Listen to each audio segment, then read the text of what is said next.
Hello friend, आज हम discuss करने वाले हैं पॉलीसैकेराइड्स के बारे में, जो कि टाइप्स हैं कार्बोहाइड्रेट्स के। कार्बोहाइड्रेट के टाइप में मैंने आपको बताया कि एक होता है मोनोसैकेराइड, दूसरा होता है ओलिगोसैकेराइड और तीसरा क्या होता था, पॉलीसैकेराइड। तो हमने मोनोसैकेराइड, ओलिगोसैकेराइड पे वीडियो प्रोवाइड कर दिया है।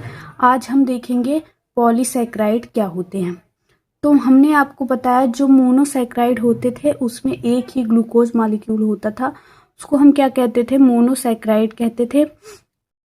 जो ओलिगोसैकेराइड होते हैं उसमें 2 से लेकर के 9 तक के मोनोसैकेराइड्स यूनिट होते हैं। ओलिगोसैकेराइड में 2 से लेकर के 9 तक के मोनोसैकेराइड्स यूनिट होते हैं। किसमें? ओलिगोसैकेराइड में। तो पॉलीसैकेराइड में ऐसा होना चाहिए था 10, 11, 12 एंड सो ऑन। अगर मोनोसैकेराइड यूनिट प्रेजेंट है तो वो पॉलीसैकेराइड होगा। देखिए, ओलिगोसैकेराइड में 2 से 9 तक के होते थे मोनोसैकेराइड, तो उसको हम ओलिगोसैकेराइड कह रहे थे। तो यहाँ पे पॉलीसैकेराइड में होना चाहिए था 10, 11, 12 एंड सो ऑन। अगर मोनोसैकेराइड यूनिट प्रेजेंट है तो वो पॉलीसैकेराइड होना चाहिए था, लेकिन ऐसा नहीं होता है। ऐसा नहीं होता है। यहाँ पे क्या है, पॉलीसैकेराइड में 100 मोनोसैकेराइड्स यूनिट होते हैं। 100 मोनोसैकेराइड्स यूनिट होते हैं।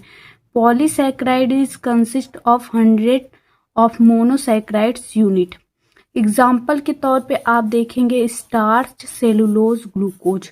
जो स्टार्च होते हैं वो प्लांट में पाए जाते हैं, प्लांट के सीड्स में, फूड में, इसमें पाए जाते हैं। और सेलुलोज जो होते हैं वो लकड़ी की छाल जो होती है, लकड़ी की ऊपर वाली जो परत होती है ना, उसमें सेलुलोज पाया जाता है। ग्लाइकोजन जो होता है वो एनिमल्स में पाया जाता है, एनिमल्स में जो है स्टार्च के रूप में पाया जाता है। ग्लाइकोजन जो है एनिमल्स में स्टार्च के रूप में पाया जाता है। अब इसकी भी प्रॉपर्टी देखेंगे। इसकी प्रॉपर्टी है they are amorphous solid. Amorphous का मतलब हो गया इसके जो एटम होंगे ना वो अरेंज नहीं होंगे, अरेंज नहीं होंगे। कोई कहीं होगा, कोई कहीं होगा, कोई कहीं होगा। इनके जो एटम होंगे वो रेगुलर अरेंजमेंट वगैरह में नहीं होंगे, इसीलिए इसको हम क्या कहेंगे कि ये एमॉर्फस सॉलिड है। टेस्ट इसका कोई टेस्ट नहीं होता है, ये टेस्ट लेस होता है। और ये क्या होते हैं, वाटर में इनसॉल्युबल होते हैं, वाटर में इनसॉल्युबल होते हैं। They are hydrolysable.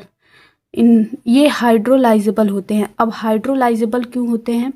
क्योंकि देखो, स्टार्च जो है उसमें बहुत सारे ग्लूकोज मॉलिक्यूल हैं, तो अगर उसको हम हाइड्रोलिसिस उसका करवा रहे हैं तो ढेर सारे निकलेंगे उसमें से, तो ये हाइड्रोलाइजेबल होता है, ये हाइड्रोलाइजेबल होता है। इसमें हम रिएक्शन वगैरह इसका सब करवाएंगे, स्टार्च का, सेलुलोज का, सबका करवाएंगे। अभी आप बस इतना देखिए, पॉलीसैकेराइड में हम एग्जाम्पल आपको बस करवा रहे हैं इसका।